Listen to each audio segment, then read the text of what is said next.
In some cases, the business side of America can lead to major problems. Corruption, misconduct, and unjustified mergers lead to issues. When it comes to business in the modern age, there are some companies that hold all but a monopoly in their industry.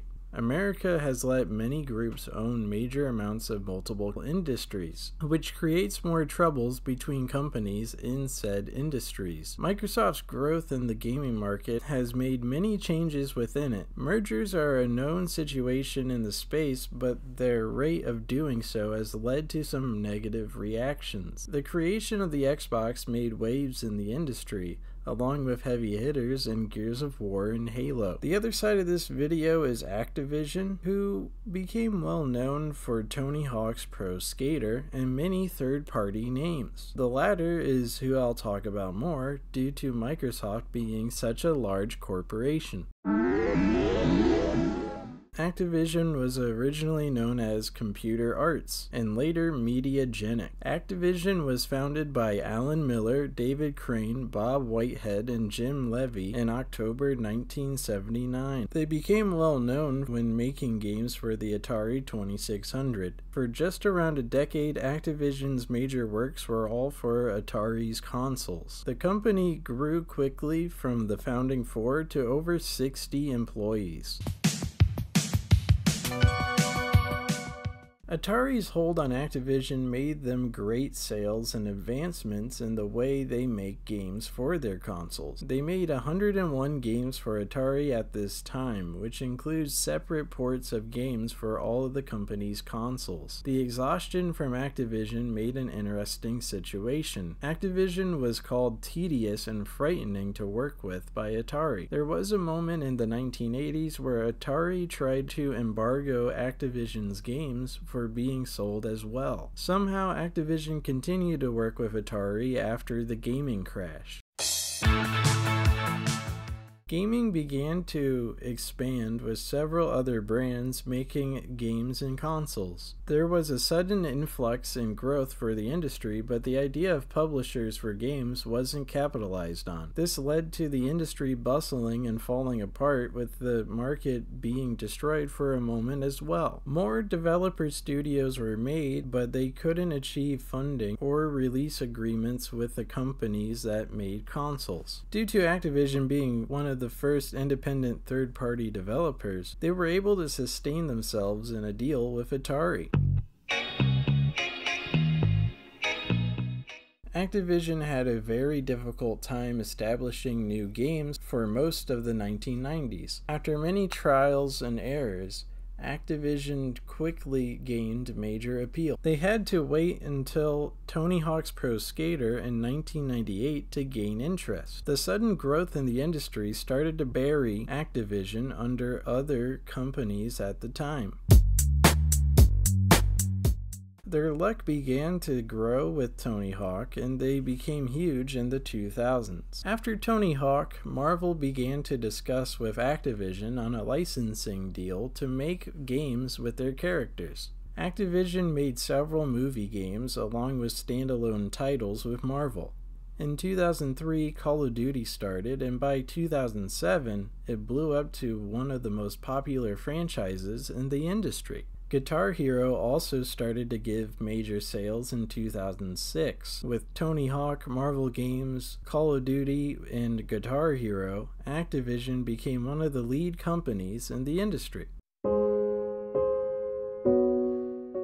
After becoming so notable in the industry, Activision made an outstanding deal with former Halo developer Bungie. Activision helped publish Destiny for Bungie, while they also continued to make Call of Duty games every year. Tony Hawk and Guitar Hero's appeal started to wane, and Activision's agreement with Marvel fell apart. Activision changed its market a little, putting out Skylanders and some success during this time. Call of Duty rose to be the most popular franchise in the industry, with some growing pains in the middle of the decade. Capitalized by Black Ops and Modern Warfare, games outside of those names had weird development cycles. Besides some select installments, there were many mistakes for the franchise in this decade.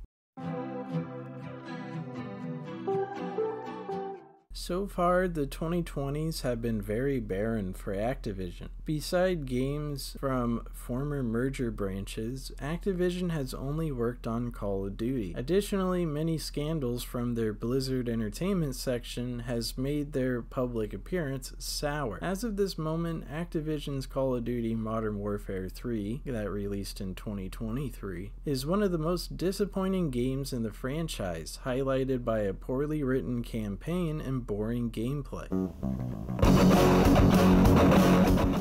In the 1990s, Tony Hawk was a major highlight for teenagers at the time, with his expertise being something many would look up to. The sport of skateboarding was seen as a way of expression to some, with its appeal growing by the end of the decade. With the introduction of Tony Hawk's Pro Skater, fans quickly became enamored by the gameplay and music. The franchise would carry major weight into the end of the 2000s. They did release another game in 2015, Pro Skater 5, but it saw poor reviews. Beginning as a war simulator, Call of Duty had a humble start. With several development studios, Call of Duty releases every year. In 2007, the fourth game in the franchise, Modern Warfare, became a massive hit across all platforms. The storyline and gameplay made it one of the most ambitious games of the decade, with 3 studios working on separate games in a circuit: Treyarch, Sledgehammer, and Infinity Ward. The games continued to impress and entertain. The problem with a yearly schedule is underutilized and underwhelming aspects to the games every time. In the 20 years of Call of Duty, the game has boomed to be one of the most played and profitable. Treyarch developed an extra mode beginning in 2008's World at War called Zombies. Unlike multiplayer or campaign, Zombies has more of an arcade style. Many people continue to play anything similar to Zombies on every release. Some of the most disappointing releases from the franchise include Ghosts, Advanced Warfare, Infinity Warfare, Black Ops 3, Black Ops 4, and Vanguard. Besides those games, Call of Duty continues to captivate and evolve the industry throughout the past 20 years. Guitar Hero was made to use licensed music so that players could be in a band with their friends and families. Activision saw the appeal and prompted the development of peripherals, with guitars and drum sets being made for the game. Guitar Hero was released in a similar way as Call of Duty every single year. Licensing music slowly became more complicated, creating a gap in profit for the games. Unfortunately, the lake ran dry by the end of the 2000s, leading to Activision quietly putting the franchise away.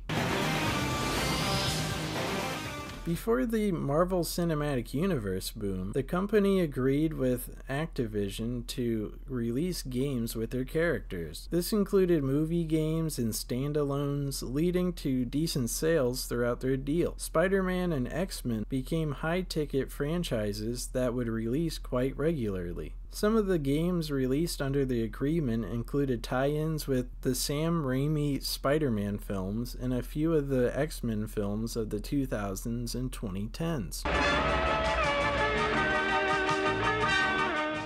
Before coming to film, Hasbro arranged a deal with Activision to make games for them with Transformers. Activision would make games for the brand every year or so, with the highlight being Transformers War on Cybertron in 2010. The writing in these games began to outpace the films that came out around that time, leading to many fans investing tons of time into War on Cybertron. The game was able to earn sequels with decent success until 2014.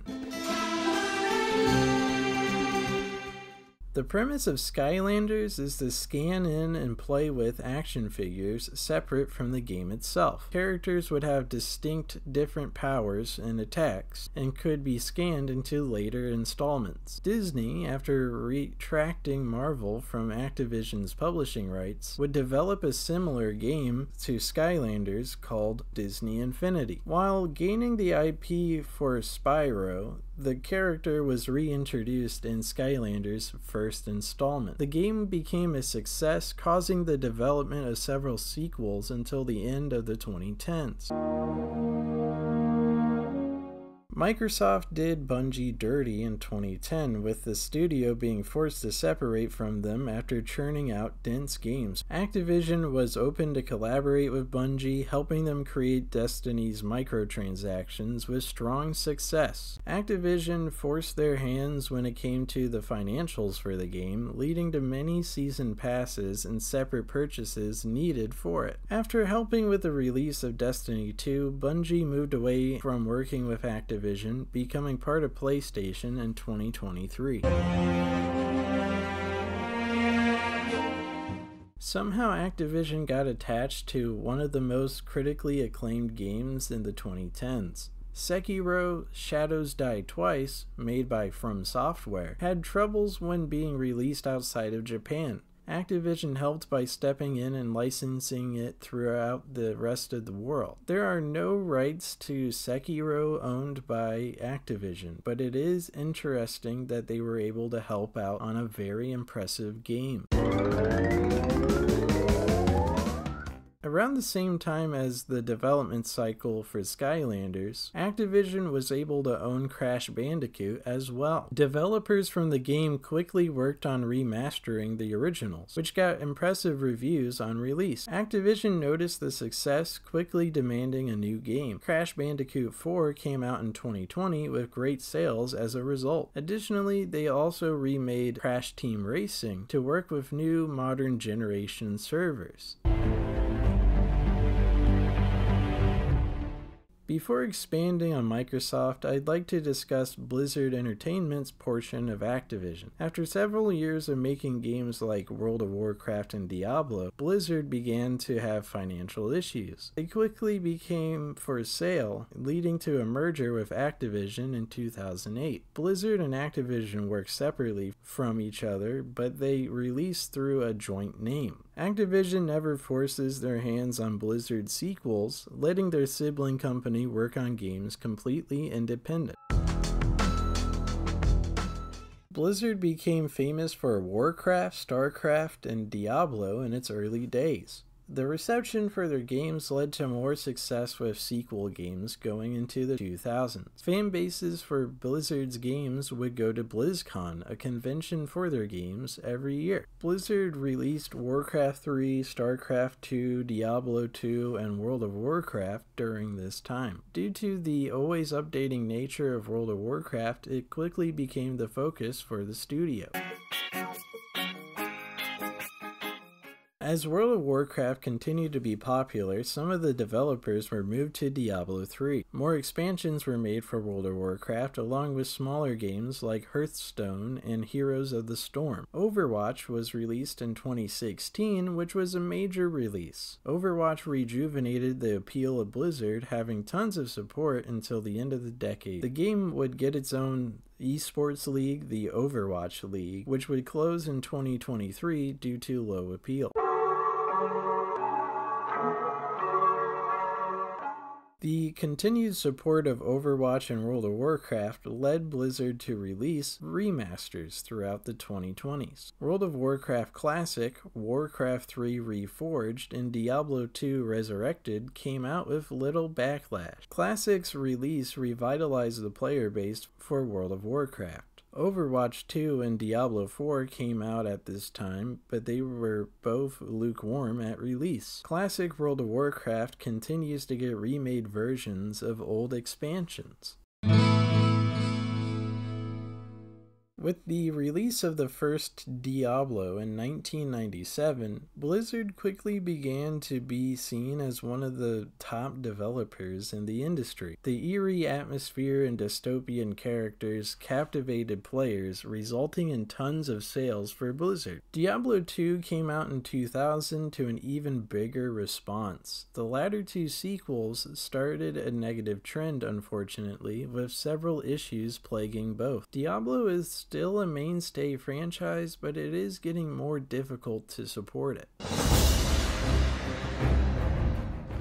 Warcraft was originally just Warcraft, a real-time strategy game with several fictional races and factions to play with. The sequels, Warcraft 2 and 3, did pretty well with players. However, when World of Warcraft, the MMO of the franchise, came out, so many people became addicted to the gameplay and storylines. In 2004, barely anything like World of Warcraft existed. The game is still a major staple of gaming as a whole, with more expansions being released every couple years.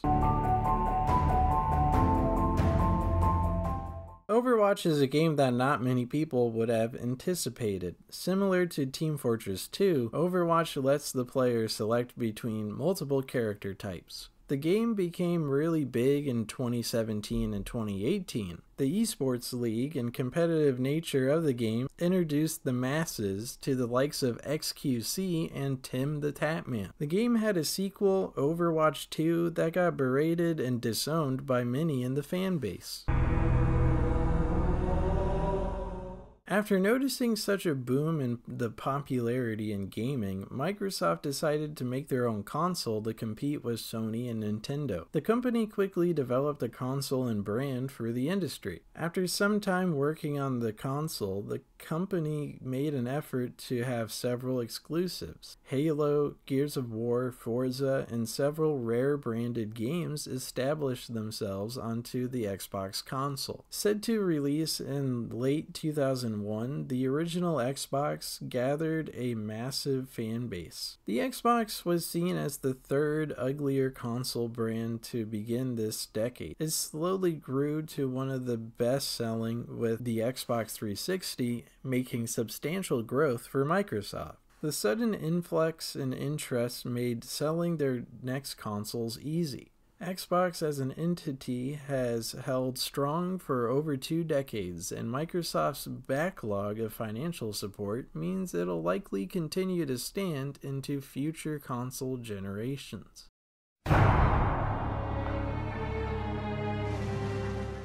The Xbox branding is massive, with highly praised games finding a home on the console. Forza continues to impress when it comes to graphics and accessibility. Gears of War and Halo, however, have had a more difficult time. The original developers for their franchises left Microsoft to work on new projects. Epic Games and Bungie have left their duties to the Coalition and 343 Industries. The sudden change has led to some backlash from their fans, with some players hoping the original developers will return. The Xbox brand has grown into a conglomerate of many studios. The companies included are Bethesda, Obsidian, Rare, and now Activision. The many brands under Xbox Game Studios work on games that release on Xbox and Windows first. The sheer amount of minds behind these games make it astounding and sometimes overwhelming for an Xbox player. With adding Activision, Xbox Game Studios continues the trend of shrinking down the independent developers in their industry. There are several articles and paperwork about this merger, with several of Activision's brands becoming exclusively Xbox first. Microsoft's intentions were to give more variety than already given on their program called Xbox Game Pass. With the merger, most rights involving Activision's games would run through Microsoft. For a whopping $68 billion, Activision Blizzard and Microsoft began merger discussions on January 18th, 2022. Typically, a merger is the combining of two separate entities. Some can be in the same industry, like the one being currently discussed, also like when WCW and WWF merged in 2001. It could also involve two companies that are kind of in the same boat, like Marvel and Disney. The only issue with mergers are the management of employees and industry monopolies. To be seen as a monopoly, the brands involved must share a large portion of the industry financially. Some may argue that Disney has a monopoly on entertainment with their brand recognition, but their share of the industry is not a super majority. The merger between Microsoft and Activision Blizzard only came to fruition after Xbox chief Phil Spencer sent around emails with the idea to buy Sega, Square Enix, or Bungie as well. Xbox saw it as a major move to purchase Activision, but also knew the risks of a buyout. Many news outlets saw it as a ploy to gain substantial ground in the console side of the industry. Call of Duty had an appeal on all consoles and PC, and would release a day or two ahead on PlayStation every year with a deal made before the merger. Activision also had several lawsuits and poor reviews of recent releases outside of Call of Duty, leading to the decision being far easier for them to accept. Sexual issues between workers led to tons of fan support being dropped. There was also the sad case of how Activision was seen by players. Money-hungry corporate people with no sense of community. Overwatch 2 saw a drastic decline along with poor reviews to end 2022. Ever since the Xbox was introduced, Sony has had competition. With Call of Duty releasing a day early, the player base numbers on the PlayStation showed great improvement. Sony also saw this as a monopolizing move by Microsoft in the gaming industry, demanding all sorts of research to deny the purchase. Many trade commissions did acknowledge Sony's qualms, but Activision's deal with them stayed strong by the end of the merger discussion. Activision will continue to release Call of Duty first on PlayStation, causing little to no backlash. The FTC, even post-merger, is not accepting the merger between Microsoft and Activision Blizzard. The Federal Trade Commission is America's business regulation headquarters. Their opinion matters similarly to all the other headquarters of the sort, but they've received backlash for how pompous they can be. With every headquarter besides the FTC accepting the merger papers, Microsoft and Activision became a merged venture on October 13th, 2023. There were several stages to get to this point, especially with the trade commissions taking their time throughout. To ensure proper paperwork, every trade commission had to agree to what was being delivered their way. Up until October 2023, the FTC, the CMA, and the ACCC couldn't agree to the merger. After Sony's urge to investigate led to nothing, the CMA and the ACCC saw nothing to incite a monopoly. Due to the sheer fame of Call of Duty, the game gained deals to remain non-exclusive on Nintendo and PlayStation systems.